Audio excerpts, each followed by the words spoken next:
Consent that the chair be authorized to declare a recess at any time without objection. So ordered. I want to welcome everybody here. Thank you so much for coming to the posture hearing on the Military Personnel Subcommittee. First and foremost, we want to thank everyone that wears the uniform for our republic, and we want to pay a special tribute to those lives that were lost in the recent conflict. There's no greater sacrifice, and I loved the poster when I was served all those years ago. Now I can say all those decades ago. That all gave some and some gave all, and some just gave all. And we want to make sure that we know that our work here is for them.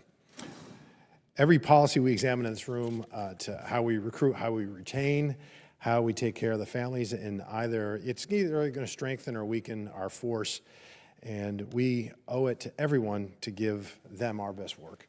And today's hearing is about the people who build and sustain our force. There's no greater asset and our greatest natural resources is our people. And how do we recruit, how does a 22-year-old that may have, are at a crossroads in their life, why do they enter the military? How do we attract them to do so? How do we attract a mid-career NCO to stay instead of leaving and getting more, maybe more money in the civilian sector? And then how do we take care of our military families? So they are a cohesive unit and a team, and they want to make this life a career. And the 5 witnesses before us today are architects of those decisions across every branch of the military. Their portfolios touch everything from sessions to assignments to benefits to career development, and the choices made in those lanes will determine the readiness of our forces that we send into the next fight. And I want to reiterate my appreciation for the hard work of every one of you in dedicating your lives to this republic, and the commitment that you have also in recruiting, because we were in a crisis a couple years ago. There were things that sometimes when I'm sure my colleagues will have their friends and they'll ask, what keeps you up at night? I'm sure you have friends as well. What keeps you up? And one of the things that kept me up at night a few years back was this year-over-year missing the mark with recruiting, because retention can only fix that and hold that for so long, and then we need new blood, we need new folks. Fortunately, we turned that corner. I think it's very imperative for us to determine why we turned that corner. I know the Marine Corps special nod to y'all that you kept hitting those numbers, but the other services were having kind of struggles. But we don't have that right now, and we want to keep it that way. We don't want to go back to where we were worried and losing sleep. So we made a promise to young Americans when they do join the formations that we're going to keep up our end of the bargain and take care of them. I just did a visit to Fort Jackson and saw some of the. We got battalions with buildings that were built when LBJ was president, and they're still using them, and there's struggles there. And then we got brand new ones that opened 6 months ago, and you'd way rather be in those barracks for the 10-week hitch than you would anywhere else. So we're going to discuss that and see how we can better help getting some needed funding, quite frankly, for those buildings. So LBJ buildings can be retired. That would be kind of nice. But that means that this subcommittee will be pressing, hard, I think, in a bipartisan fashion to focus on quality of life. And it's not a soft topic, and it does affect readiness and retention as well. And a service member if they can't get to a doctor's appointment, or their spouse is having those issues, or they can't find a job when they do a PCS move, if there's a child that's in a year-long CDC wait list or on that, that's a service member, that's stress, and that math doesn't really to add up well for us. So these witnesses here in front of us control these policies and that math. And specifically, I want to answer today questions about the dining facility in the barracks. I did go and visit Fort Jackson's dining facilities as well, and it's a bit of a challenge. And I did ask not only the soldiers and the recruits in training, but also the NCOs, what's the food really like? Do you like it offline? I'm not going to share. I protect my sources, okay? And they weren't all that enthused about the chow, to be honest. So we got to look at that. And then healthcare and MHS staffing has declined, and we'd like to see answers to where those gaps were. And on child care, the CDC wait lists remain one of the consistent complaints that we hear most from military families. Honestly, that goes way back too. That goes back into when I was serving in the 90s. And I want to see what we can do there. And on spouse employment, PCS moves cost the military spouses sometimes their careers, and that cost shows up in retention.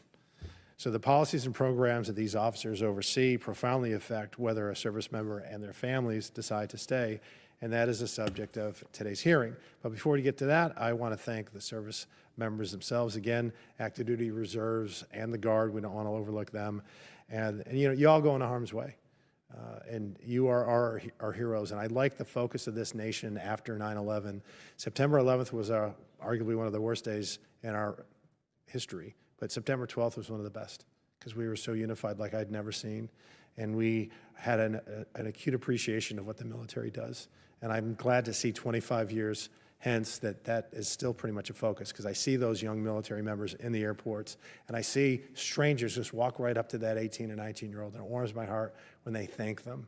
Thank you for your service. And you can see that person, that young man or woman, they stand a little taller after that kind of an interaction. And that was sorely missing years and years ago. So that's something that has been a positive. So I would like to welcome our witnesses. We have Lieutenant General Brian Eifler. We have Vice Admiral Jeffrey. Admiral, help me with your name. They say, let me try it. Ready? Cherico. Perfect. Nice. And we have Lieutenant General Caroline Miller. Thank you for being Caroline Miller. Very nice. We also have General William Bowers. There you are, sir.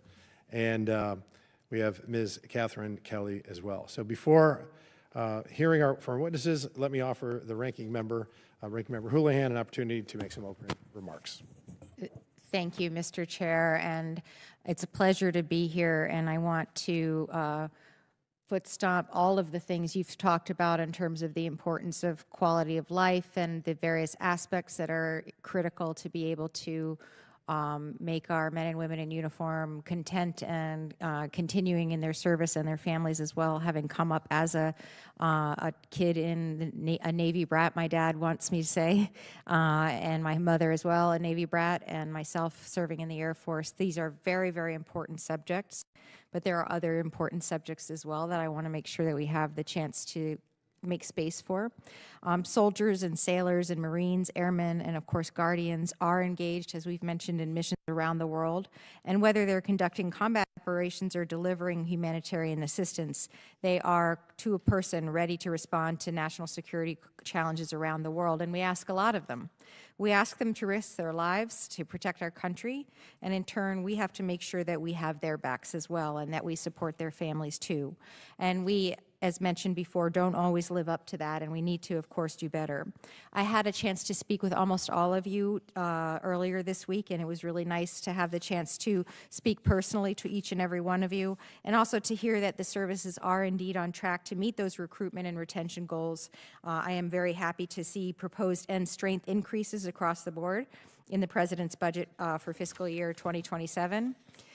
That being said, I am concerned about the continued politicization of service members by the Department of Defense leaders. And I come from, as I mentioned, a military family with several generations, including myself, where we opted to serve.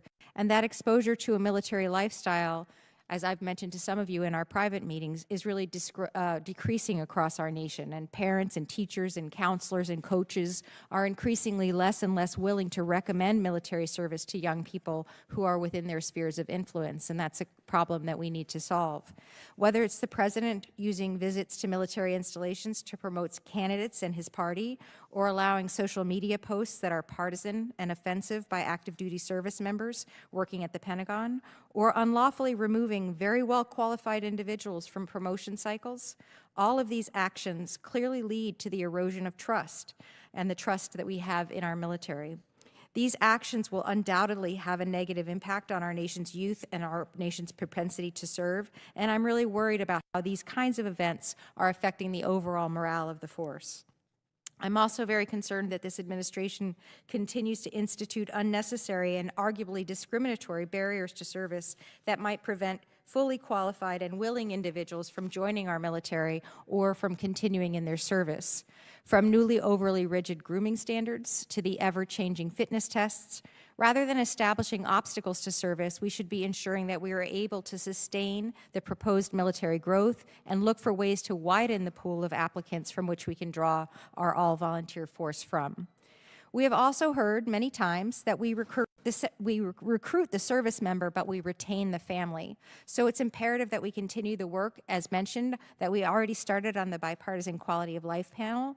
Congress is closely monitoring the implementation of that panel's recommendations that were made into law, but we have to continue to work on improving areas, as mentioned, like food security or housing, childcare, or access to health care. The soldiers, sailors, Marines, airmen, and guardians who serve today have very different needs than those who served in the past. The percentage of women who serve has increased to 17%, and nearly a third of our active duty force has children. More than ever, the military must be able to provide services to members with affordable and convenient childcare. However, childcare staffing shortages have resulted in untenable wait lists that negatively impact readiness. Moreover, we cannot lose sight of the impact that current events are having on our military. Finally, the continued and indiscriminate attacks of the Department of Defense on civilians is an issue that will have a lasting negative effect on the military. Yet, while the Department of Defense remains under a hiring freeze, it has directed the services to establish strategic hiring committees, and these committees are responsible for managing the exemption process to the hiring freeze, to include which categories of positions the services can hire. I'm interested in hearing from our witness about how that process is going, whether it is working or not, and the impacts it is having on bringing critical civilians on board and keeping them there.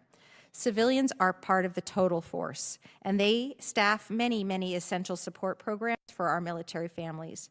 Bureaucratic delays and incompetence in implementing flawed personnel policies have left military personnel performing sometimes 2 or 3 jobs while the positions are being routed through strategic hiring committees. Mr. Chairman, I truly thank you for having this hearing today so that we can discuss these and other important issues of personnel policies and their effect on the lives of our service members. I thank you to the witnesses again for being here, and to Lieutenant General Miller, thank you for your dedicated 34 years of service, and congratulations on your upcoming retirement. Well deserved. Amen. Amen, and I think you must have come to the military when you were about 10, so. Thank you, my good friend from Pennsylvania. Each witness will have the opportunity to present his or her testimony, and each member will have an opportunity to question witnesses for 5 minutes.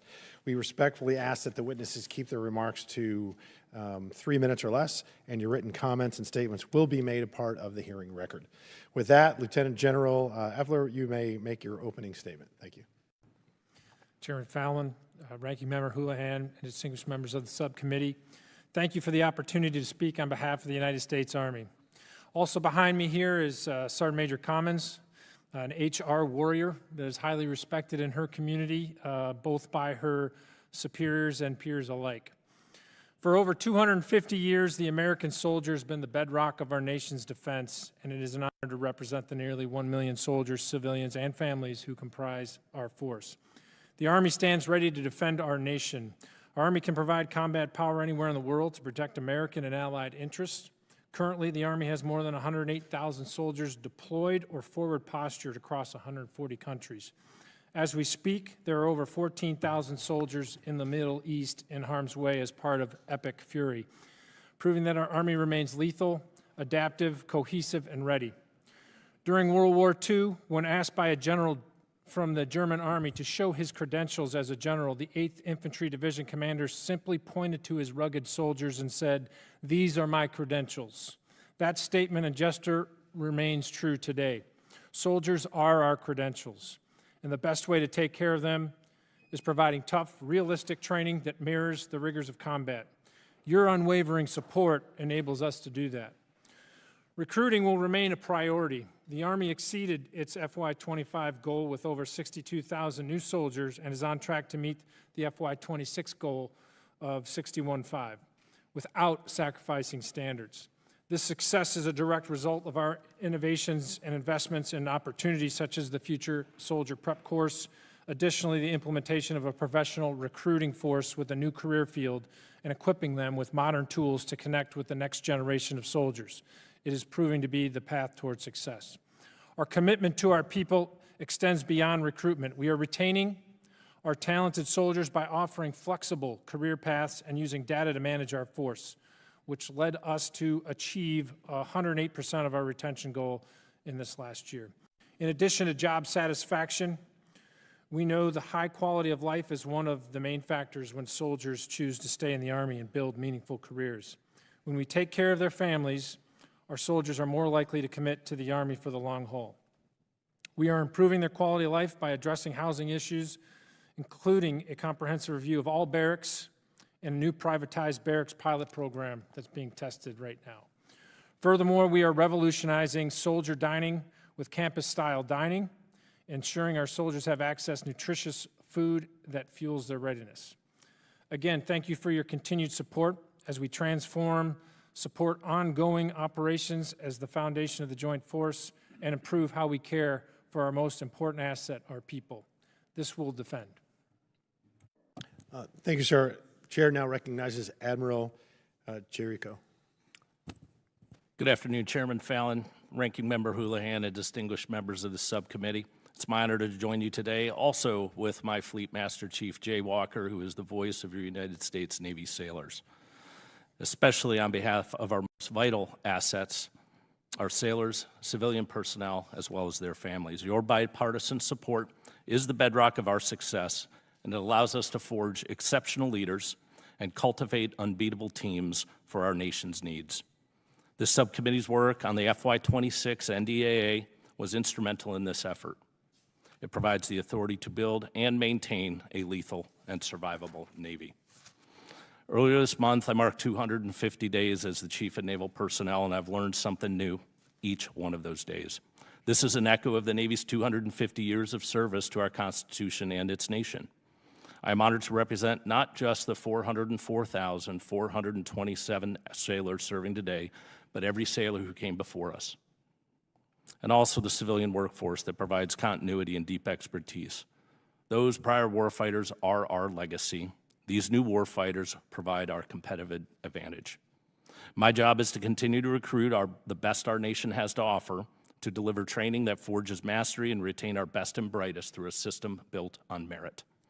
And finally, to empower every sailor with clear and intuitive personnel policies. I take this job very personally, and I owe it to every sailor to ensure they have overwhelming advantage in any fight. Under the Sailor First mindset, we are using data-driven, fleet-aligned approaches to modernize the sailor's experience. This isn't about incremental change, it's a fundamental shift in how we operate. We are building a system that anticipates risks, forecasts needs, and achieves the agility required for the future. We are upgrading our talent management systems and processes to remove burdens that distract from the fight. To date, we've grown the force significantly, exceeding our recruiting goals with quality sailors year over year. We are using career training continuums to invest strategically in our sailors, fostering a culture of continuous learning. Our standards are unwavering, and every sailor who graduates is disciplined, qualified, and ready to contribute from day one.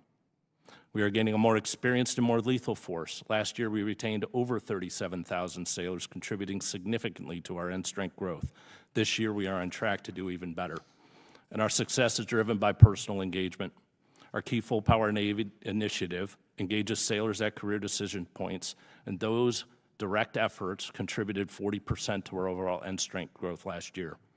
To sustain the momentum, we're modernizing the infrastructure that supports our people. We've instrumented our processes, and we measure daily performance.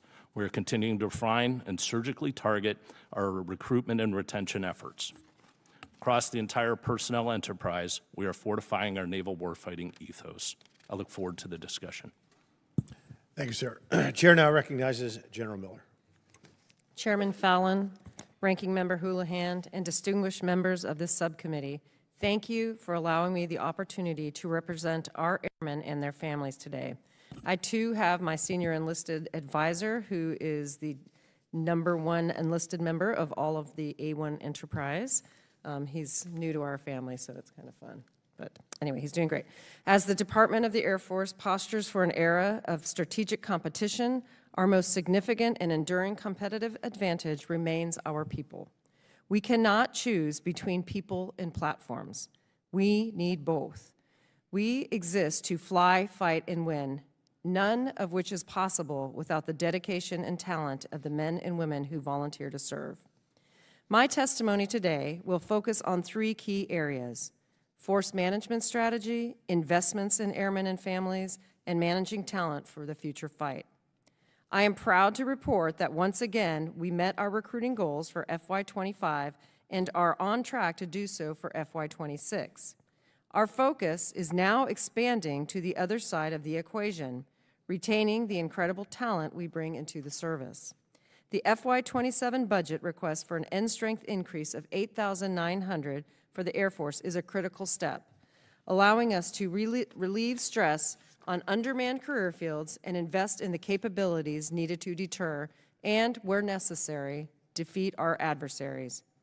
We continue to use every available tool to stabilize the force and address critical skill gaps. A few examples include monetary incentives like the Aviation Bonus Program and reintroduction of warrant officers. Both are proving successful. We also must continue to invest in quality of life initiatives for all our airmen and families. This is an investment in lethality. An airman concerned about his or her personal or financial challenges cannot fully focus on the mission.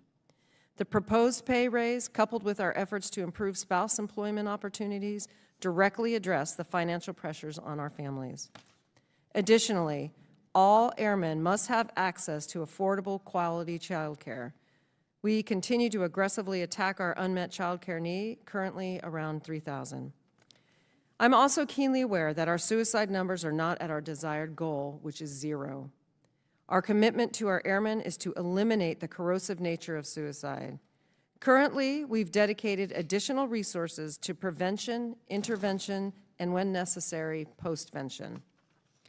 Likewise, we are wholly committed to eliminating sexual assault and harassment. Early data suggests we are making progress with a 12% decrease from our last data analysis.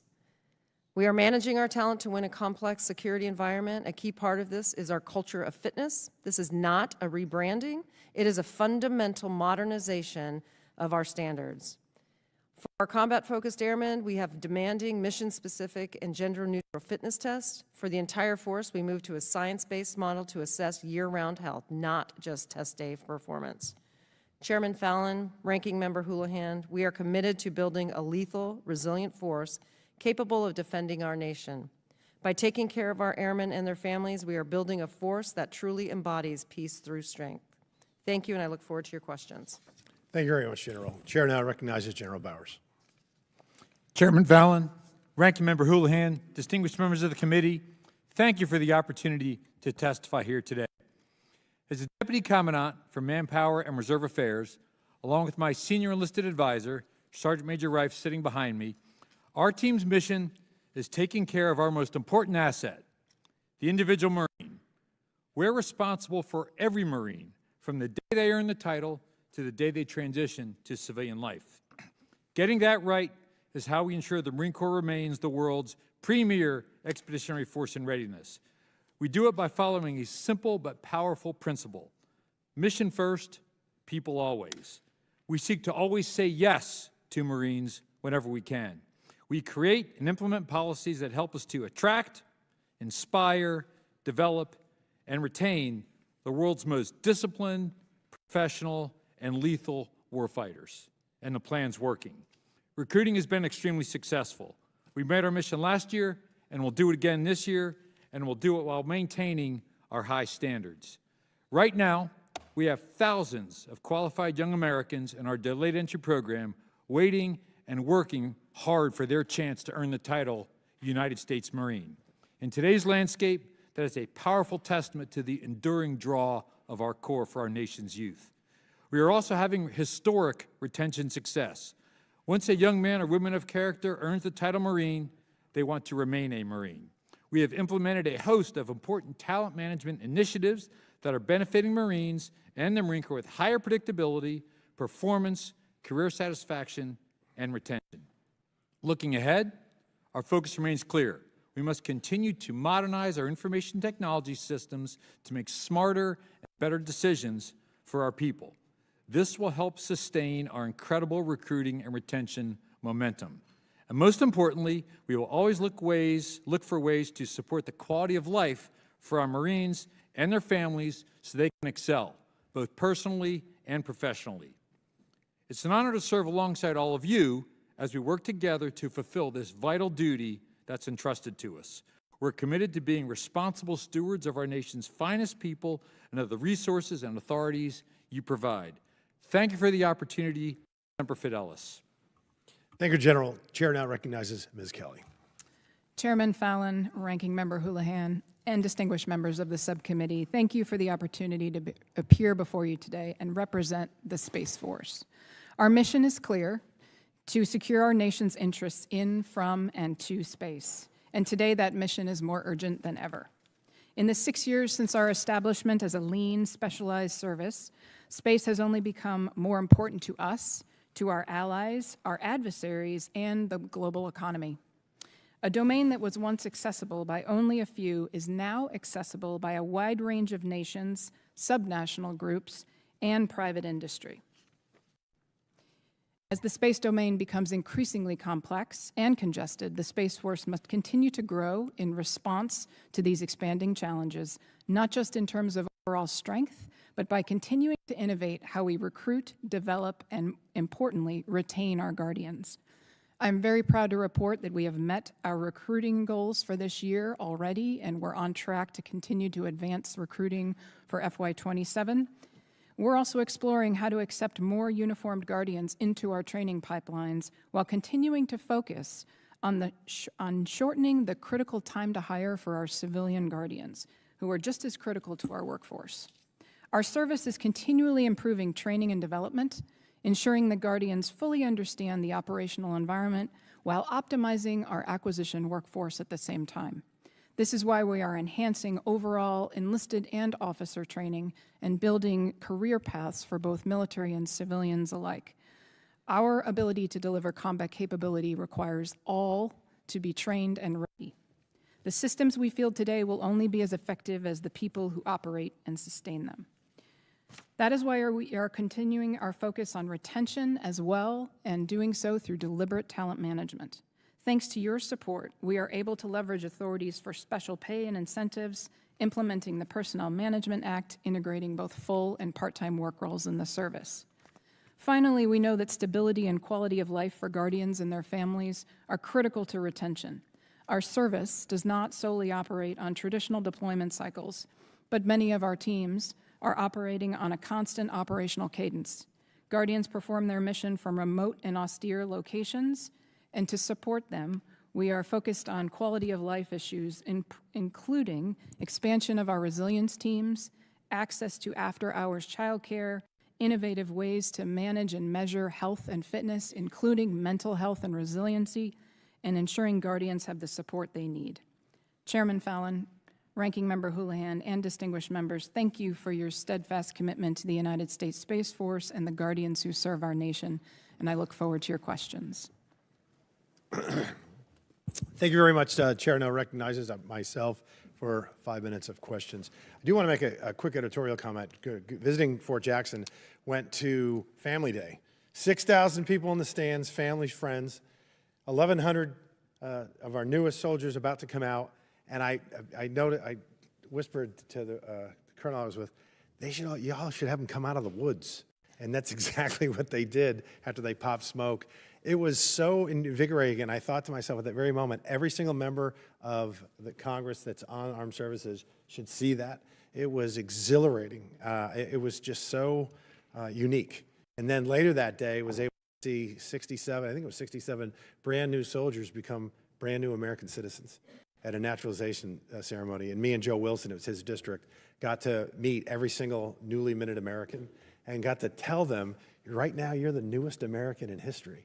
It was just a really special day. And then, of course, we went to the DFAC, and then we went to some of the facilities that need upgrading and whatnot. But that was the highlight. And I really would recommend, if you have the time to do that, I look forward to doing that with the Air Force and going up to Great Lakes with the Navy, and also definitely go to Parris Island and San Diego and seeing the same sometime later this year. I want to talk about recruiting because it did keep me up and many other members up at night, and we did turn around those recruiting numbers. And I wanted to ask each one of you, starting with General Effler, why? And there was a dramatic recovery, particularly with the Army. Why do you think that was? I suspect it's various different factors, but I want to begin with doubts and end uncertainties, and I don't want to speculate, but I would really like to have that discussion and then also look at some data as well. But General? Yeah, thanks, Ranking Member. And it is always inspiring to see those graduations. It takes you to another level. Invite everybody here to go see those. I'm sure the other services as well. It does remind you what we're doing this for, and as just as much as when I go by Arlington Cemetery every day. And so I appreciate you visiting and seeing that and getting inspired by it.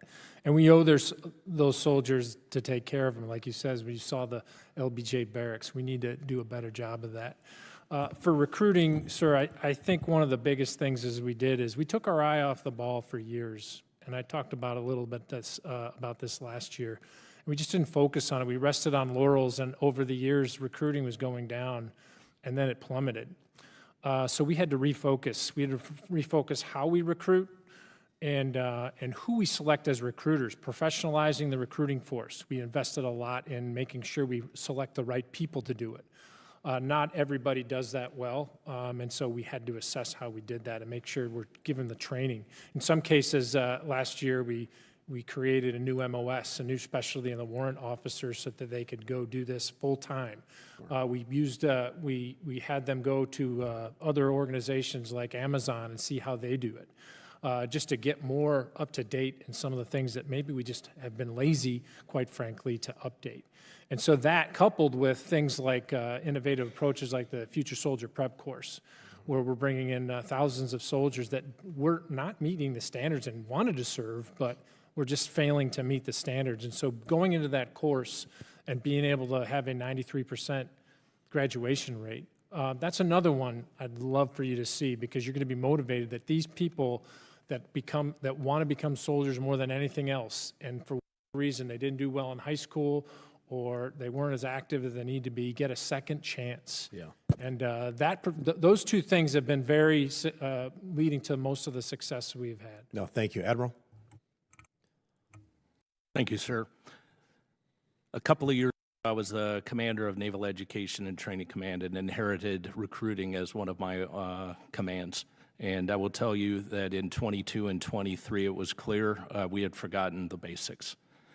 One of the key things we figured out was daily visualization of our performance, being able to know what exactly needs to be done each day, Monday through Friday, that will result in a contract of a willing American young man or young woman. One of the other institutions we brought into mix is a recruiting operations center, which gave an enterprise view across the entire nation and allowed us to port resources and make decisions at speed. We grew the recruiting force and also met our overall contracting mission in 24 and then raised the numbers again. So in 24, we were looking at 40,600. We raised it, shipped 44,068 with some outstanding performance by Recruiting Nation. We've got career recruiting force, it's working great. And our ability to get to yes to a sailor and bring them into the organization is what's helping us close the deal with these wonderful young men and women.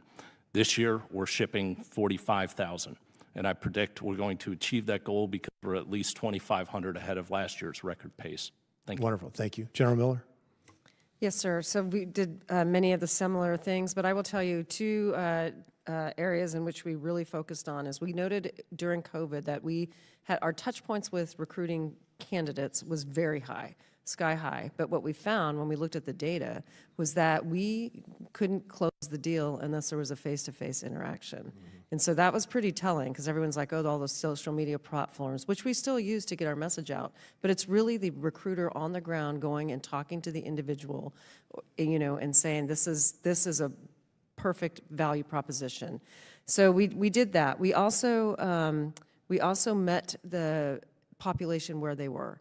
And so there are certain populations in the United States that have no interaction with any military members. They just don't. They don't even think it's an option. So a couple initiatives there. We did the general officers, we would go out to different locations and introduce the recruiters. But the other thing was really getting out there and getting after the population that didn't even know that this was an opportunity for them. So that was really helpful. And then we did some monetary incentives, initial enlisted bonuses, and looked at, having an opportunity for the airmen that were coming in to select their first base. So all of that together really has turned it around. And right now we're sitting in our DEP almost 20,000 people. And so 3 or 4 years ago, we were down to like 8, nothing. So we've really turned it around, and we are on a glide slope to actually exceed by 4,000 if we have the appropriations to pay for it this year. Thank you. General Bowers, you get to do a victory lap because you guys always hit your goals. So why'd you do that?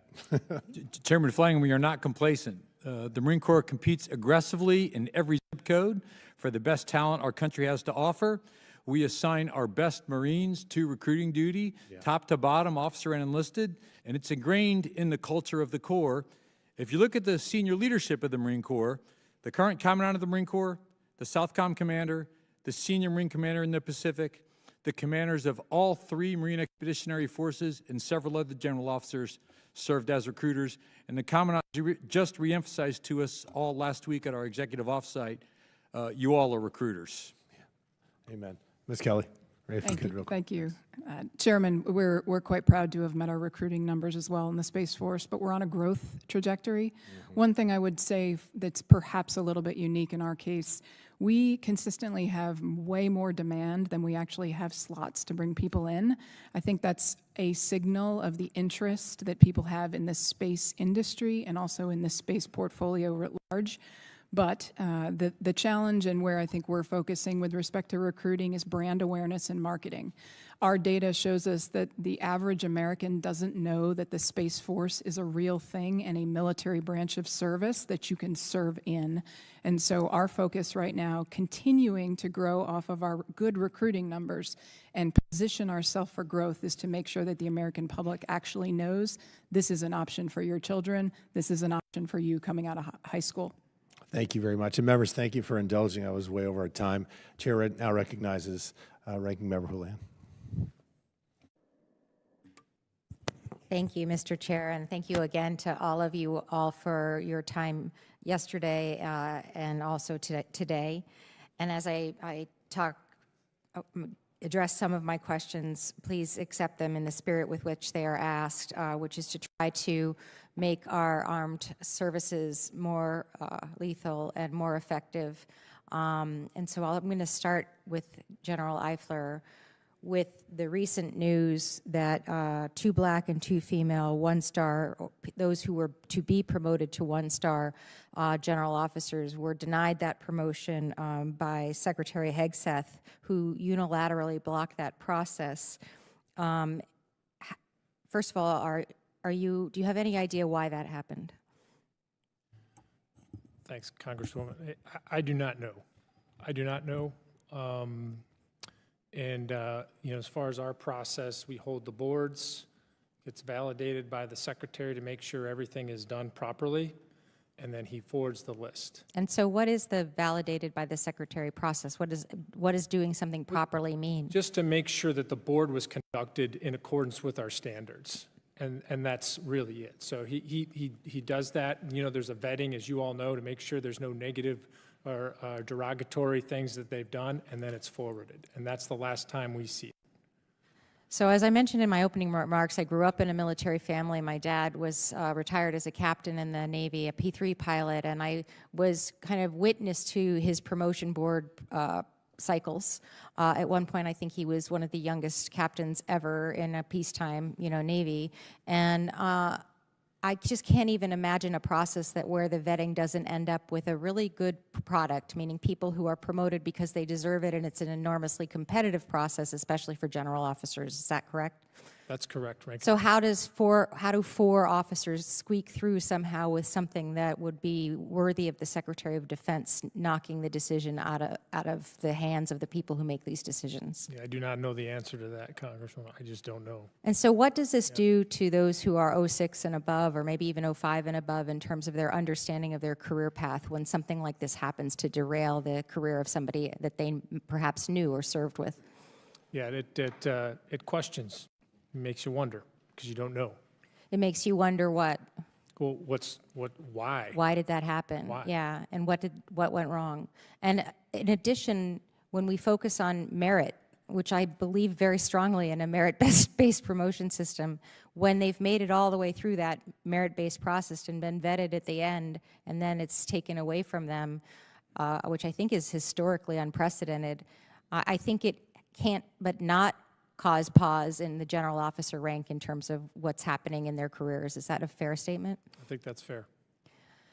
Before I move on with the remainder of my time, this was a recent incident, but there's been close to a dozen incidents where sitting members, general officers, have been relieved of their duty.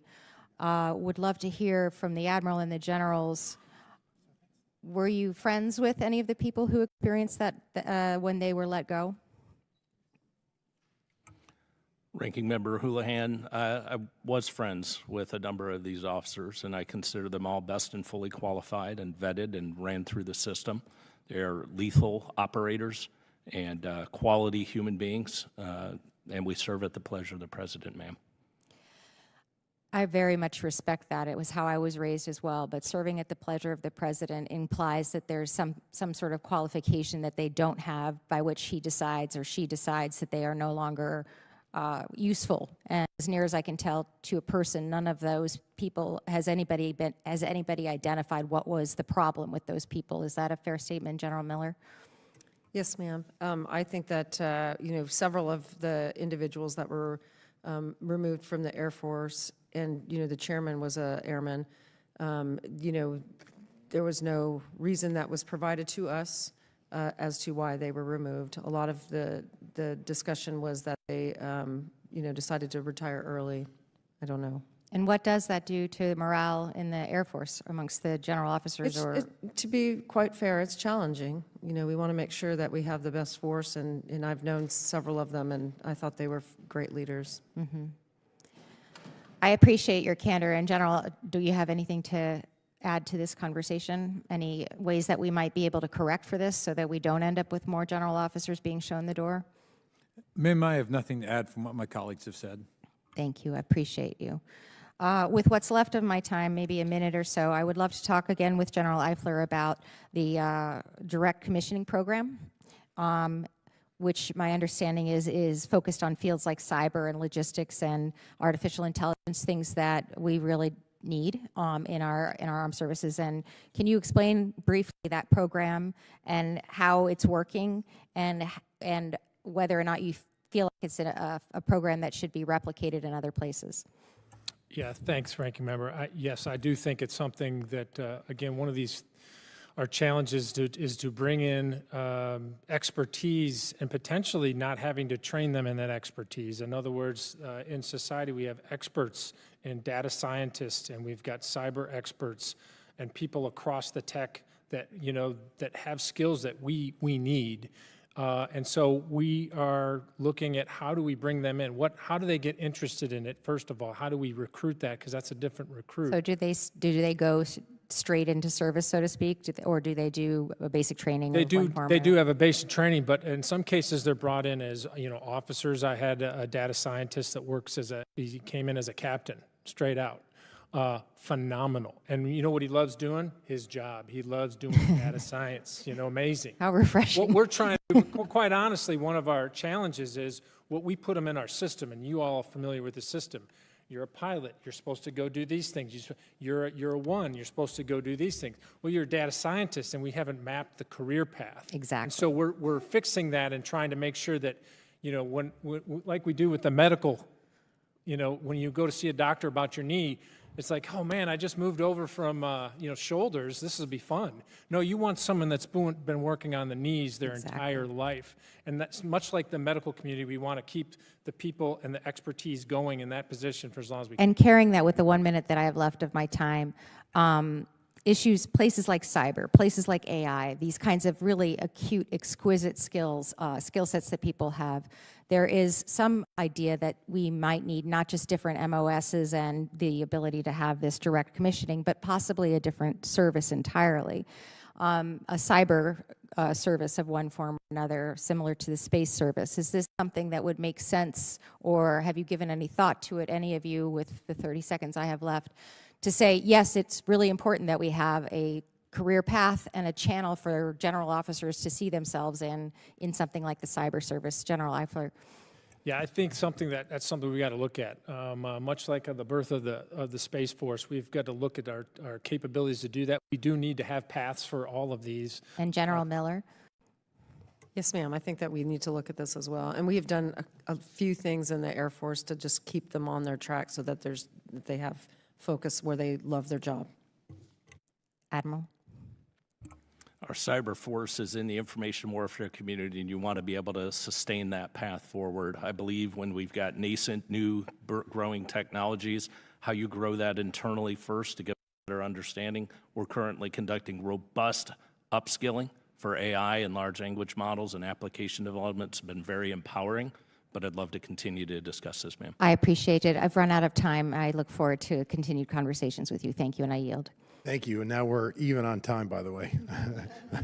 Chair now recognizes my good friend from Virginia, Congresswoman Kiggins. Thank you. Thank you, Mr. Chair, and thanks to our panelists for joining us today. It's good to see all of you, and thank you for our service to our great nation. I'm glad to hear the good news about meeting our recruitment goals, and I wanted to focus a little more on retention. But before we do that, can I just have each of you, if you could each pick one thing that maybe Congress could do when we think about growth and how we can grow even those numbers. I want to take a little bit of credit for meeting some of the recruitment goals because of the bipartisan quality of life work that we did last Congress. That was awesome. If you haven't read our book, I know our staff brought copies, but we were really proud of that work that we did.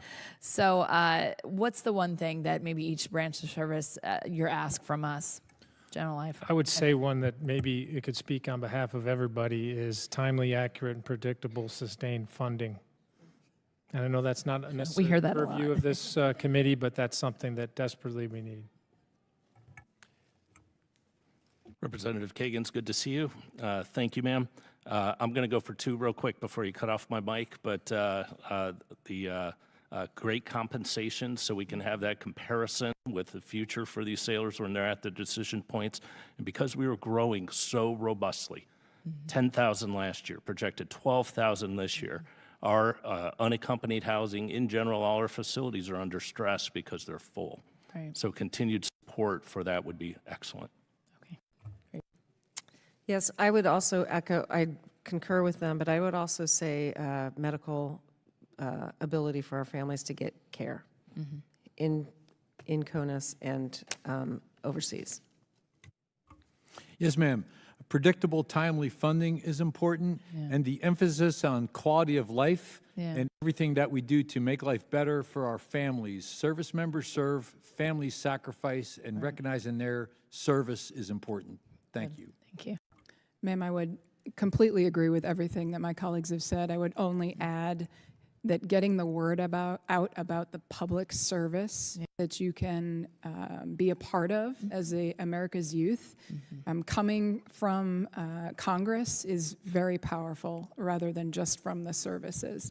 So anything we can do to amplify that message of serving and serving honorably in your country will help all of us continue the momentum that we have. Agree, and I like seeing even Blue Forge and BuildSubs.com, and I mean there's some great even Army Navy Game Time, and all the ads, and there's some great pride and patriotism things that I think we do. We've got America's 250th birthday, so maybe that can be another place that we can can really work to advertise and sell the military. I want to focus for a minute on the Navy side, just because that's my district, that's my background. A special thank you, Admiral. Thank you to maybe very few of you know, and Admiral has children. I'm always proud that I have children who serve, but he has 8 children, 6 of whom serve. I'm always proud that I have just 1 or 2. So thank you for your family service. And they're the people that you should ask. You know, when we look at what are our recruitment and retention problems, you know, why do they and their friends? That's because I rely on my son to tell me and his friends, why are you joining our military? But why are you staying or why are you leaving? And I'm wondering, just Navy specific, because that's my district in Hampton Roads, Virginia's 2nd district, if you can specifically tell me which enlisted rate and then which restricted line officer designation has the lowest rate of retention. Do you know offhand? Ma'am, I do not. I'd like to come back with you. Okay. But from the officer side, the enlisted side, I do not. I would suspect it's our highly sought-up civilian comparison ratings like cyber, et cetera. But from the officer, unrestricted line, naval aviators.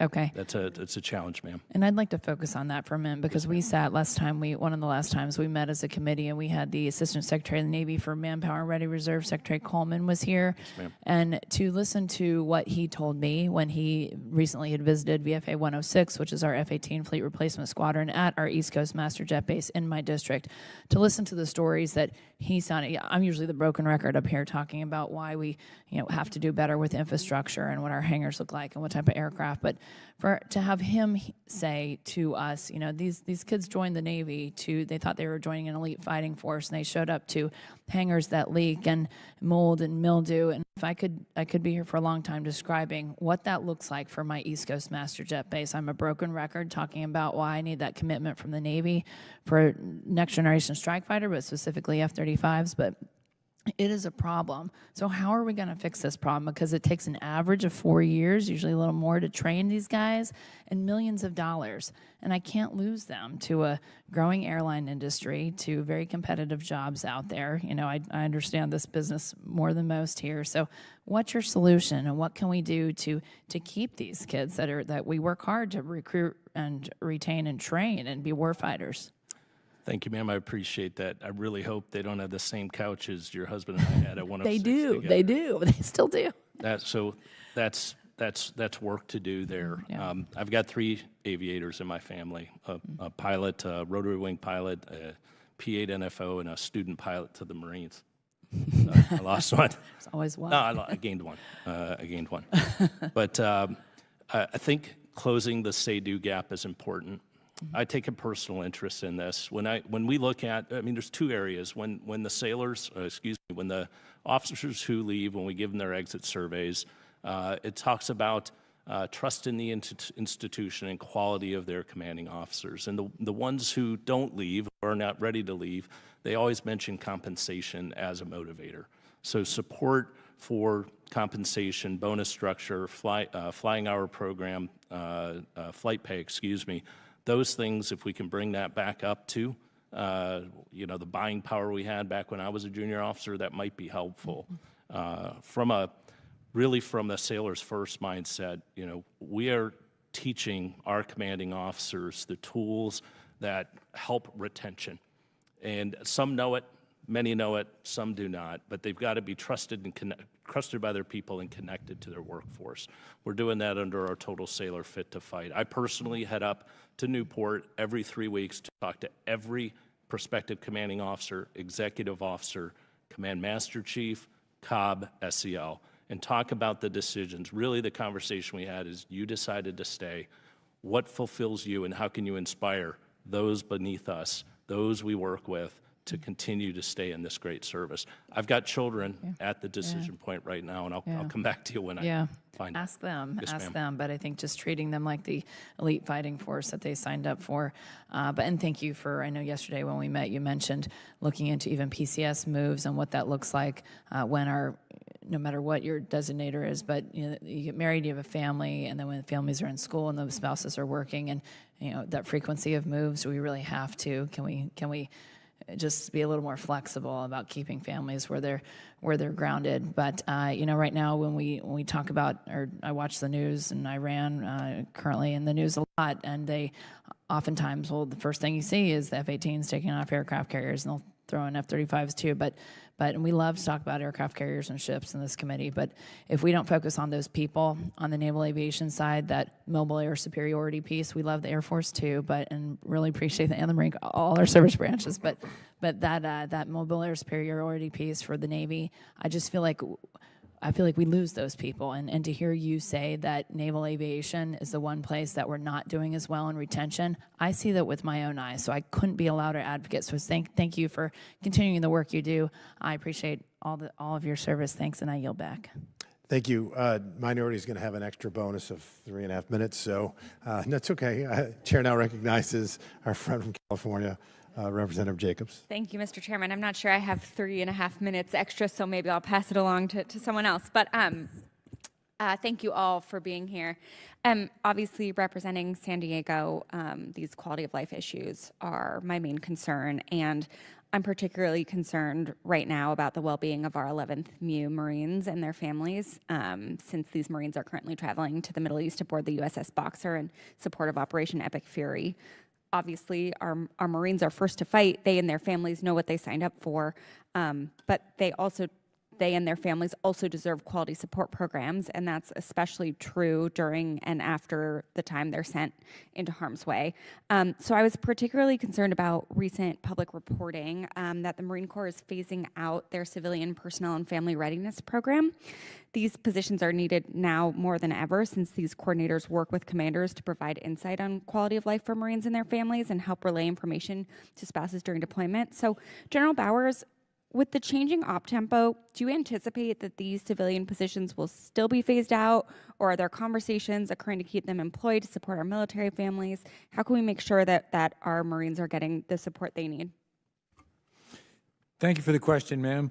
We are looking at this. You're talking about the deployment readiness coordinators. We obviously don't have as many as we had when we were engaged in the furious op tempo in Iraq and Afghanistan, with units deploying all the time. But as units start to deploy more, we are looking at our inventory and looking at where we may need support, ma'am. We're looking at that closely. Okay, thank you. I appreciate that. And, obviously, I don't need to tell you how important it is to make sure that our Marines can focus on their job, and that means making sure that their families are taken care of, and especially during a time of armed conflict, this work can't be under prioritized. So I hope the Marine Corps will reconsider this restructuring. I hope you let us know if you need our help in making sure that we get that. As these MEU Marines return from the CENTCOM AOR, what is your plan to sequence their reintegration, post-deployment health assessments, decompression time, and family reintegration training to reduce the risk of relationship strain, mental health issues, or misconduct? Thank you for the question, ma'am. As noted in our office call yesterday, I was recently out with the commanding general of the 1st Marine Expeditionary Force, and I saw him talking to his general officers. They have robust family readiness plans in place. They have prepared their Marines extensively for this deployment. Marines are ready to be first to fight. Every Marine has a family readiness care plan, and when they come back, there's a very set protocol for reintegrating those Marines back into their families, back into the environment there in San Diego, and we will adhere to that, and the commanding generals have that, and they will execute it. Thank you.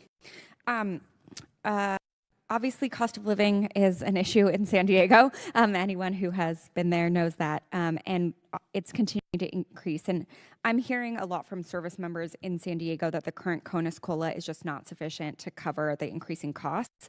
Military families are frequently visiting food banks in San Diego. The numbers are astronomical. Sometimes we hear something like 45,000 members of military families are visiting the food bank every month. So I guess Admiral Jericho, General Bowers, do you believe an increase in CONUS COLA would support quality of life for our military families stationed in high-cost areas like San Diego? I'll take it, Billy. Yes, sorry, little back in the game. All right. I got a couple of kids in San Diego. Cost of living is kicking their butt. I lived in San Diego. I lived on base, had good housing. It changed it. I think we need to work on that overall compensation so their purchasing power is on par with my military kids who live in Kitsap, the military kids who live in Jacksonville. So I agree we need to work on that. Thank you. And yes, ma'am, there is a survey that we discussed that Marines and families can take where they talk about the expenses.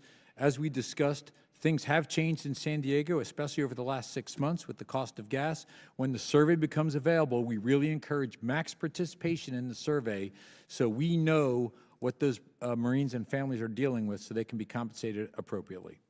Thank you. And, please let us know what we can do to help with the uptake in taking that survey. I know that the response rates are pretty low. Thank you, Mr. Chairman. I'm sorry I didn't take your 3 minutes, but I'm sure one of my colleagues will happily do so. I yield back. So you reserve, very good, okay. Chair now recognizes from Colorado, Representative Crank. Thank you, Mr. Chairman. I want to thank our witnesses for being here today, and your work's vital to keeping our department fully manned and staffed and capable and ready for its mission. And I appreciate your commitment to our service members and to their families, so thank you for all that you do.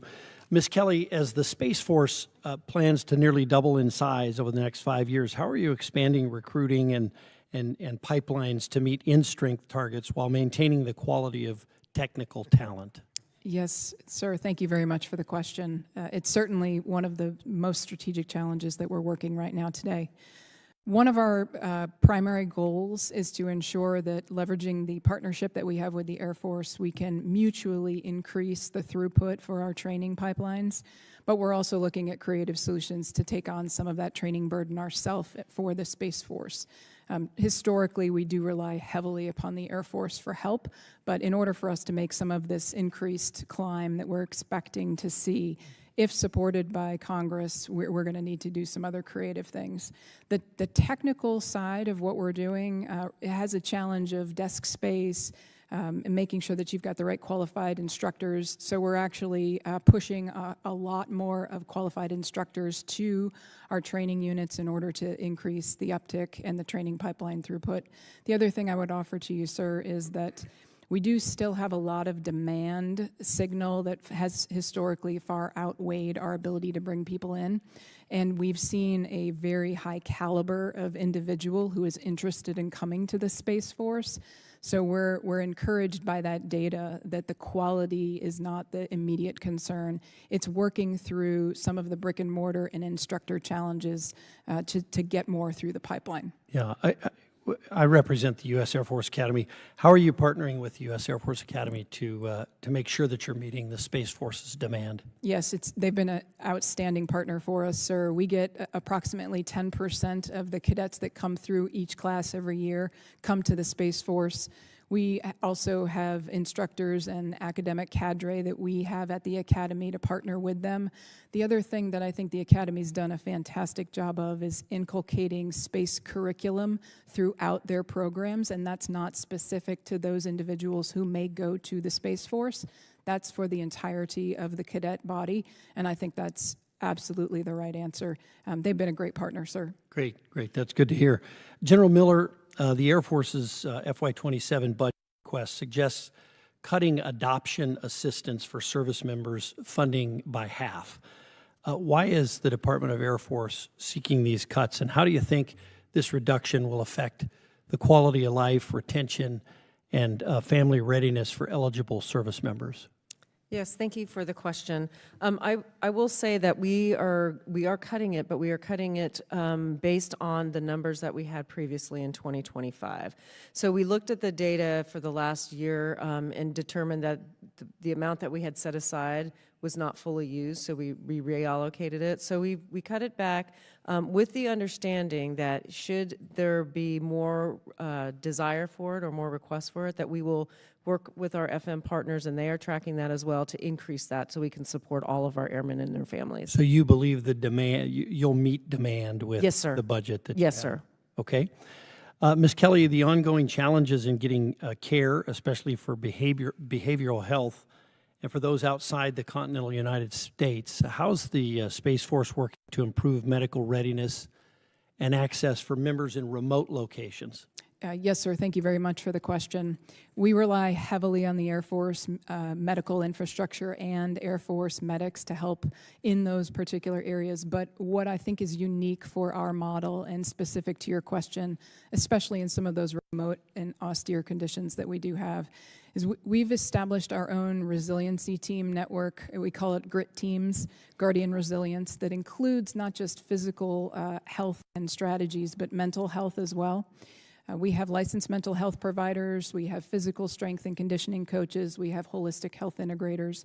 We've created a model that is not just aligned to every unit, but we also have a virtualized team that is designed specifically to help augment where we have some of those OCONUS challenges. So it's a known challenge that we have to address. We're meeting it head on, and the Air Force has been a tremendous partner in helping us as well. I will say that as we grow as a service, the Air Force medical community is going to need support from Congress to grow as well so that they can meet the total demand of both airmen and guardians.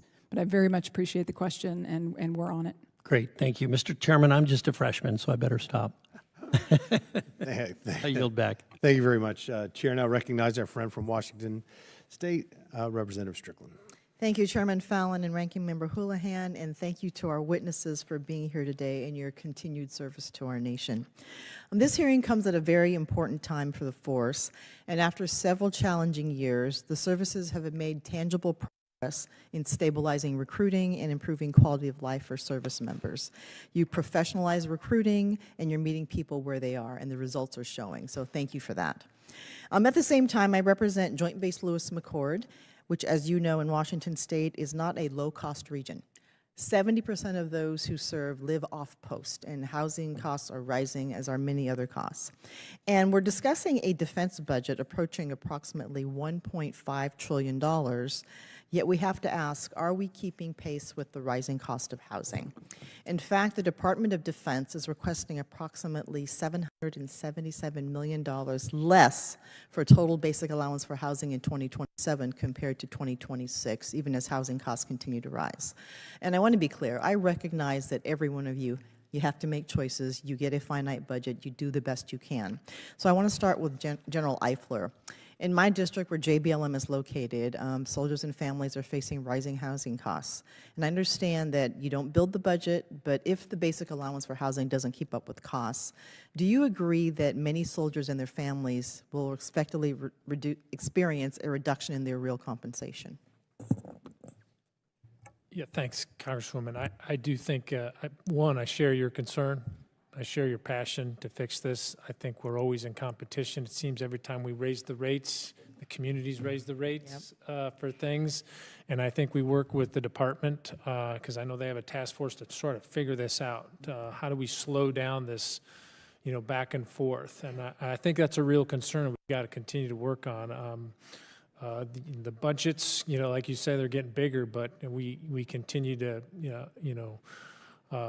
need more, and doing more with less is not a really good answer for our soldiers and families, but that's what we're stuck with, especially as you talked about in the regions where the cost of living is already high. Right. So that's a challenge we are definitely trying to address. Can you tell me which populations you believe are most at risk from this? Is it junior enlisted families or those just stationed in high-cost areas?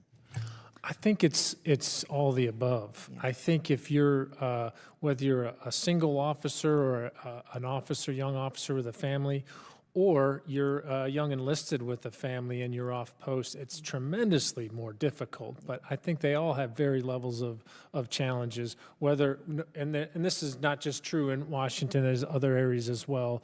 And that's something that we always, as leaders, we have to stay engaged on. It's not their, it's private, it's not none of your business. It is your business. This is the military, and we need to make sure we're not putting people in places and in regions where they can't afford to do that. And I think it is our duty to try to make sure we provide for everything they need.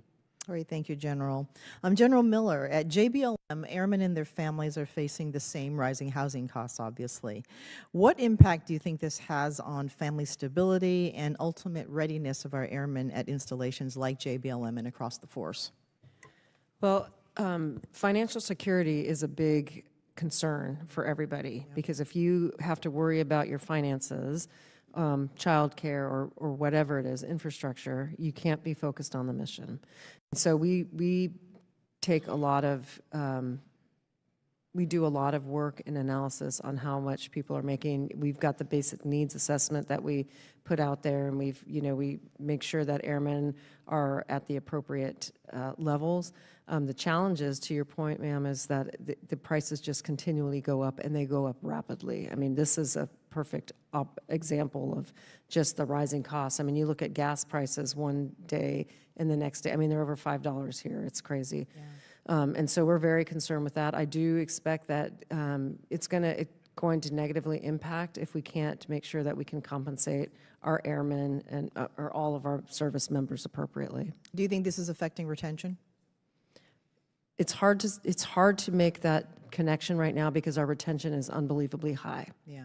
I mean, we're sitting over 90% on our retention. I think that as the year and then the next year go on, subsequent years, we'll have to make sure that we continue to watch that and see if that's a direct link. Great, thank you. And again, we're having a discussion about dramatically increasing the defense budget. And sometimes when I talk with Ranking Member Smith, we focus on the actual top line number, but it really has to be a conversation about how are we deploying the numbers, the dollars that we have, and we have to focus on quality of life for our members. I yield back, Mr. Chair. Thank you very much. Chair now recognizes our friend from New Hampshire, Representative Goodlander.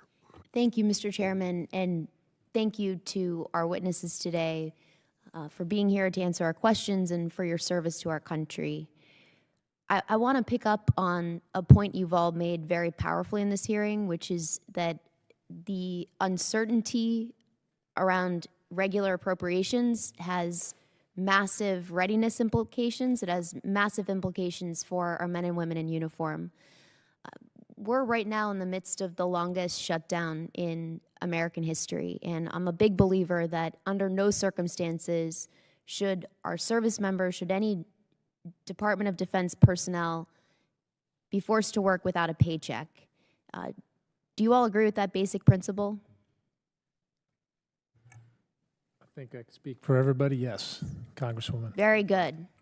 I love that agreement. And we should do something about this. We've got legislation that would prevent this completely backwards situation where we've got members of Congress who continue to collect paychecks while our service members are put in a situation of uncertainty and of real pain. Because as we've talked about in this hearing, the cost of living right now in this country is sky high.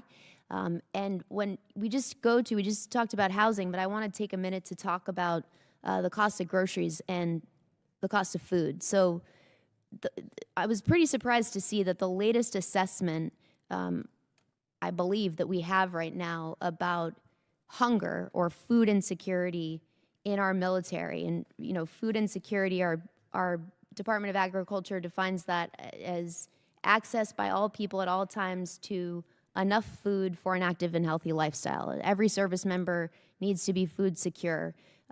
In 2018, more than 25% of Army, Navy, Marine Corps, Air Force, and Coast Guard personnel were not food secure. Can you each speak to what the state of play is in each of your service branches with respect to the basic food security of your personnel?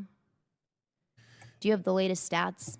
Yeah, what I could talk about, Congresswoman, is what we've obviously identified. The populace that we're most concerned about, based on what we've seen, is young enlisted families that have multiple children, usually 2 or 3, and that is the sort of the dynamic. There's a lot of people that don't like to, ask for help. So there may be a little stigma, and we're trying to fight through that. But to us, it's really of awareness. Leaders should know much what you're talking about with living in places that they can't afford or their finances. 2 things that we've been focused on is financial education, and then the type of support that they could get through programs like ACS and things like that. There are food kitchens out there on post, for lack of a better term, food cupboards. I know my daughter works at one on installation, and people come in there. And so that's a very real thing. I don't have the numbers right now, but I know we've been working on it constantly. And just people aren't aware. And I think that's the biggest thing, is to make sure that they're aware that this is happening maybe underneath their nose and they haven't seen it and they haven't looked close enough. Yes, ma'am. For the Navy, we have a robust education and counseling series with Fleet and Family Support Centers, as well as the family life counselors. Those reviews are done. I'd like to come back to you with the numbers. Yeah, thank you. I will definitely be submitting questions for the record, just to get, I think we could do all the counseling in the world, but if we don't know the scope of the problem and we aren't properly resourcing it, service members are going to be hungry, and that's just unacceptable in the United States of America. I agree with you, ma'am. Thank you. Admiral, I want to pick up in my last minute here. I'm very proud to represent the men and women of the Portsmouth Naval Shipyard, America's first public shipyard, its finest, with all due respect to my colleague. I want to ask you, you know, last year in the NDAA, we secured an important provision that prohibits the department from carrying out a hiring freeze, reduction in force, or hiring delay without cause at any public shipyard in America. I'm concerned that our shipyards may be being tasked by the department to provide information on potential reductions in force. I want to ask you if that's the case, just if you could clarify whether that is in fact the case, that the department is looking for ways to move forward with reductions in force at our public shipyards. We are looking, working with the Secretariat to maximize the efficiency of our workforce. With recent authority given to the Navy now to have CIV-PERS oversight, we were able to finally see overall personnel risk, CIV-PERS risk in the Navy. I just got that last week, and I can see where those are and advocate and work with M&RA on the Secretariat side to ensure we don't gain more risk and carry more risk. Our shipyards, the workforce in the shipyards, are so critically important to our combat lethality that we can't take, we need to retire risk there. So I agree with you, ma'am. Well, thank you for that, Admiral. I would be grateful to get as much information as you can share with me about what the planning looks like, because I'll tell you, it's been one of the most difficult years over the past year for our shipyards, and with all the uncertainty and all at a moment when we need to be scaling up and capturing that specialized talent, this nonsense, which I know is a lot of it is coming from OPM, has been a hugely detrimental to our shipyard. So I really want to understand what the Navy's approach is and work with you to be sure that you're complying with the law under the NDAA of last year and that we're all on the same page. But I'm glad to hear that we see this the same way. We need to make sure we're scaling up and supporting the talent we need at our shipyards. Our shipyards need to be able to do their jobs and get our ships back into the fight as quick as possible. I agree with you. Well, I thank you for that. And with that, I yield back. Thank you, Mr. Chairman. Welcome. Chair now recognizes our friend from California, Representative Cisneros. Thank you, Mr. Chairman, and thank all our witnesses for being here today. And, you know, since we've been kind of loose on time, I may go over, and I'll try and keep it under 30 minutes. You got 99 extra seconds. I'm tracking it. But, you know, thanks again for this hearing, and I hope it's one of many that we have throughout this year. And if I could just start off by saying just one thing about recruiting and the numbers and the improvement we've seen. You know, we started to see these numbers change when we started to invest, again, in recruiting, putting resources into it. It allowed you to make some of those changes that you talked about earlier today. And I hope as we kind of move forward, we don't get complacent and say that, oh, we figured this out, and so now we could take money away, or let the, you know, your chiefs of staff or the CNO or the commandant say, oh, okay, we're good now. We have got to keep asking for these resources because we're never ever going to solve this problem. We need to kind of keep going at it continually to make sure that we are putting the money in there to hit these recruiting numbers. Because it is challenging out there, especially when you have unemployment that's less than 4%. Right? There's a lot of competition for jobs out there, and the services are in that. And so we need to make sure that you all keep advocating. I will keep advocating to make sure that we continue to fund our recruiting programs, that you have the resources to keep doing that. And with that, I will get to my first question, and it's hopefully an easy one here. But earlier this year, Congressman Bergman and I introduced Duty Status Reform Act, which would consolidate the current 29 different duty statuses that we use to call up our reserves and National Guard into 4 broad categories. I know this is something, I know it's wanted inside the Pentagon. I know the National Guard Bureau wants it. I'm sure if you talk to your colleagues there at the recruiting commands or in the various services, they will tell you, I'm sorry, at the reserve commands, I should say, they will tell you that they need this. But it gives equitable benefits and pay to our reserve component members all throughout the service. So can I ask, are all of you, would you all be in favor of this duty status reform to simplify this process? I believe so. Yes, Congress. Yes. Okay. Congressman, the sheer complexity is puzzling. If we can make it more refined and simple, that would help overall and support our members. Thank you. I 100% concur. Thank you. Concur, Congressman. Thank you. Ms. Kelly? Yes, sir. As you recall, when you were in the building, there was a lot of conversation on this, and some of the legislative authorities that this committee supported the Space Force on through the Personnel Management Act mirror a lot of what's in the duty status reform language, so absolutely supportive, sir. Thank you for that. General Eifler, the Command Assessment Program, or CAP, was pulled early last year after a 5-year pilot program that started in 2019. It was pretty much institutionalized in February of last year, and then by September of 2025, 7 months later, it was said it was done with. Service leaders agreed that it was a more thorough vetting solution to select top officers and enlisted leaders for the service battalion, brigade, medical service and acquisitions, also for the sergeant majors positions. It was a process, right? A thorough interview process that allowed us to select these individuals. Why did that program go away when it was so effective and so many people agreed with it? I think you have to ask the department, the directive, to shut it down, and so we did. Did you participate in that program? I did participate as a as one of the board members. Yeah. I did. And what did you think of the program? I thought it gave a perspective, a different perspective on the total person Yeah. that You we're know, looking at. Yeah. So, you know, when you look at corporate America and how we do things there, nowhere would they ever not select people for high positions without doing or going through an interview process.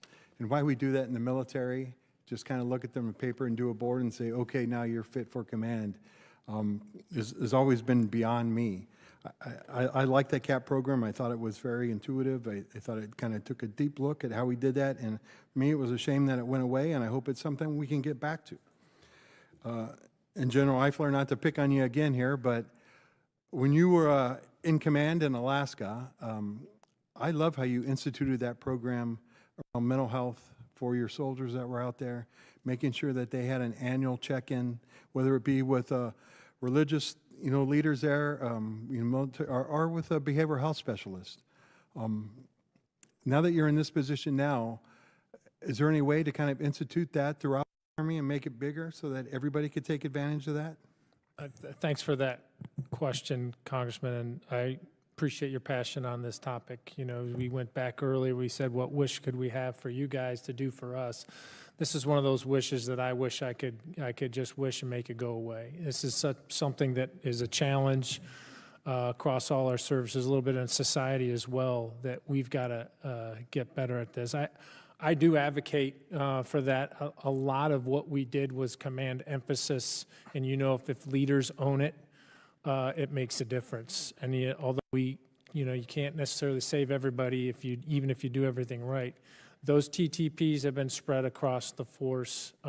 There's been different ways to do it. Certain areas have different techniques. Commanders have embraced it, and I think that's continuing to do so. A lot of the techniques, when people are going through some spurts of suicides, I make sure that they have some expertise out there, some people that we like to talk to and consult to help them out.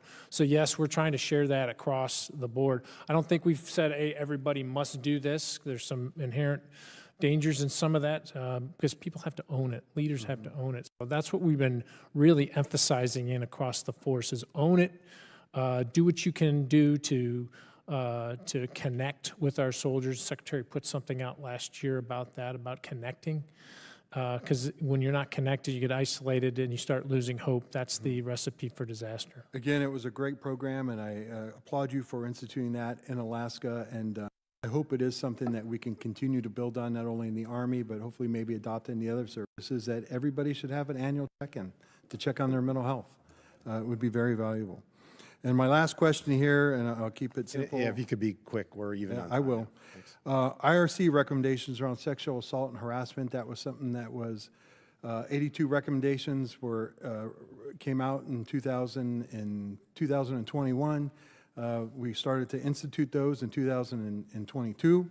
Are we still working on those? Are we kind of, the money was allocated, we were working on a professional force, getting away from a collateral duty around, what the Army calls our SHARP program coordinators and stuff. Is that still being worked on? And if you could keep your answer quick, thank you. Yes, Congressman, it is. It is. We're still doing it. Yes, for the United States Navy. Yes, for the Air Force. Yes, the Marine Corps still takes it as a priority. All right. Are we still working, well, Ms. Kelly, but just real quick, are we still trying to get that professional workforce, civilian workforce there and get rid of this as a collateral duty? Yes, sir. Yes, sir? Yes, sir. Okay. Yes, sir. Yes, sir. Thank you very much. Appreciate it. Yes, gentlemen, time has expired. Now, the chair now recognizes our friend from Hawaii, Representative Takuda. Thank you, Mr. Chair. I think Gil is just mad because we would go overtime questioning him when he was on the other side of the table before. I do want to piggyback on this question of health. A big concern for me is access to health care for our military service members and their dependents. I was very disappointed. I know we were supposed to have a meeting with the Defense Health Agency. I do hope that gets rescheduled because there's a lot of questions that I have for them. And they pulled out literally that day from coming before us. But you are all responsible as well for the uniformed healthcare workforce, including doctors, nurses, behavioral health providers, and more. And I just want to point out, while chaplains are amazing advocates and assets, I've talked to many who feel burnt out because there's not enough behavioral health specialists to really be able to meet those medical needs. And uniformed medical staffing has declined by 16% between 2015 and 2023, and I fear that that trend will continue, making it much harder for military personnel and their families to get timely, life-saving appointments that they need. And so just very quickly, if you all can, go through, do you have, I can tell you right now, nobody feels that they have enough access. I know we're all doing our best, but everyone knows that the access is limited. Do you have a plan to increase the number of uniformed doctors, nurses, and behavioral health providers under your purview? I think actually Air Force doctors don't even get assigned to military hospitals and clinics. Many work in civilian hospitals and provide care there, is my understanding. But if we can go down the line, it says, do you have a plan to get more uniformed providers, health providers, taken care of? Yeah, we're working with DHA and the department on that for sure. I think we need more. I don't think there's enough behavioral health folks in the world to help us in society as well as the military. We do have embedded behavior health into our brigades, which is really helpful. So that's one of the things that we're continuing to do. Thank you. Ma'am, we also don't have enough, and we did recruit over 5,000 medical personnel last year. Most of them are still in training. These are support like corpsmen, dental techs, et cetera. We have increased our mission and performance for bringing physicians in to 69 last year, which is well over previous year's performance, and we're continuing to drive that, but we're struggling on that as well. Yes, ma'am. I work closely with Lieutenant General DeGoes, our Surgeon General, on how to recruit, find the specialties, first of all, and then how we can recruit them. Additionally, expanding our telehealth opportunities for individuals. We know that overseas it's very difficult. It's very difficult for family members and dependents to get the care that they need. So we are doing everything that we can, but to my colleagues' points, there's a shortage across the United States for this skill set. Ma'am, I concur with my colleagues, and the Marine Corps also fully supports the Navy increasing the number of chaplains, and I know that's something that's being looked at, ma'am. Ma'am, from the Space Force side, we rely upon the Air Force ecosystem and also the relationship with Defense Health to make sure that there are sufficient numbers. So we acknowledge the point you're making for sure. From the Space Force perspective, in order to augment some of that shortage, which we absolutely concur with, we've started hiring civilian positions, licensed mental health providers that we've embedded in our resilience teams in order to try to address some of the shortfall that you're talking about. Thank you. You know, given, I think we all know what the mission is for us in terms of delivering health care, especially behavioral health support to our service members, our families. Just a yes or no answer. Do you support cutting direct care in the military health system, as has been reflected in the president's budget? I believe he cut $500 million in this area, and DHA has told us that they need $3 billion to provide even adequate basic levels of access to care. So do you support the president's budget to cut $500 million in direct care to military health systems? I got it. I haven't seen that, so I just know we need more, and that concerns me. Over. Ma'am, I haven't seen it as well. We need more capacity. Yeah, I would concur. We absolutely need more capacity. Quality health care is very important to Marines and families, and we support providing the best available. And ma'am, concur with my colleagues. Thank you. I think we're all in agreement. We need more, not less. So that's what we'll be fighting for. And I know I have very limited time, so I'll just make this statement of, I know Mr. Moylan's not here from Guam. He's possibly in the middle of a super typhoon at this moment. So I'd like to just speak up for him a little bit. The military has plans to send, I think, 10,000 service members, civilian workers, family members over to Guam from a number of different areas, from Okinawa, from Hawaii, from other parts of the Pacific. My concern for them is that they do not have adequate hospital or medical care facilities. If we think about the fact that Guam has no accredited hospital providing maternity and pediatric care for civilians, if you have any kind of high-risk pregnancy, if you need any kind of pediatric care, you actually cannot get it if you're a civilian employee on Guam. You come to Hawaii. And then when we think just about the fact that right now we're preparing to send them all there by 2032, I believe in the timeline, Marine Corps, Navy, Army, are we giving advance warning to some of our civilian employees and even our service members that the care is not adequate to be able to meet some of their family needs as they head over to Guam? Are we considering even investing more into our DoD hospital, which I do not know if they have the capacity to handle 10,000 more service members, civilian workers, and family members within their facility as well? Many come to Hawaii, as I know, for care, and so I'm just worried we have this buildup. Have we considered the healthcare infrastructure on Guam as we've been building up Fort Blas? Camp Blas, excuse me. And I know that I will reserve that you can answer the committee later, but just noting that this is a significant problem for one of my, fellow Pacific Island, areas, and really think we need to do something to address it. Thank you, Mr. Chair. And it was very gracious of you to mention that. And one of the jobs of being a chair is to be the time nerd. So there is 3 minutes left on our side now. But I'm not to balance. I did have an extra, just a quick question that I think it would be in interest of all the members that are still here. Your active duty, reserve, and guard, if you have it, strengths for new recruits this year. If you happen to have those figures, if you don't, you can just get it to us. But with general, do you know what your target's going to be for this fiscal year? For this year, active component is 61,500. For the National Guard, it's 37,155. And then for the reserve, it's 14,322. Admiral? 45,000 on the active component, and I'll get back to you on the reserve, but they are at 100% end strength, and we're on plan. I just don't have the number. General Miller? Yes, sir.